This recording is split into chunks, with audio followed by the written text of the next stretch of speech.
Ce couple revient de loin. Il y a 8 jours, un ami pourtant habitué des champignons arrive chez eux avec des coulmelles et des cèpes, sans se douter que la poêlée qu'ils s'apprêtent à manger contient aussi un spécimen toxique. Quelques heures plus tard, les symptômes de douleur au ventre et au foie apparaissent. Ce n'est que le surlendemain, lorsque le cueilleur est transféré d'urgence à l'hôpital, qu'il se rende compte du danger. Mon ami, après, a signalé qu'il n'était pas tout seul à avoir mangé du champignon quand il a été hospitalisé. Donc le centre antipoison nous a prévenus, comme par lequel il fallait qu'on aille à l'hôpital faire des prélèvements.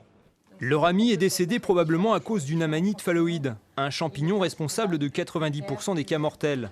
Le centre antipoison du CHU d'Angers connaît malheureusement bien ce genre de situation.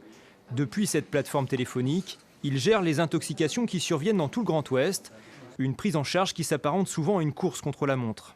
Le profil le plus fréquent qu'on a, nous, au centre antipoison, c'est des gens qui sont persuadés de ce qu'ils ont cueilli, qui cueillent des fois depuis plus de 20 ans, toujours au même endroit, ils sont sûrs de ce qu'ils ont cueilli, et pourtant, il y a des confusions qui sont extrêmement fréquentes, et on a du coup des intoxications tous les ans. Et puis le champignon est très polymorphe, donc c'est vrai qu'il faut se méfier, il peut varier suivant la pluie, le sol, et puis en fonction des champignons aussi qui poussent à côté, ça peut être des facteurs aussi confusiogènes.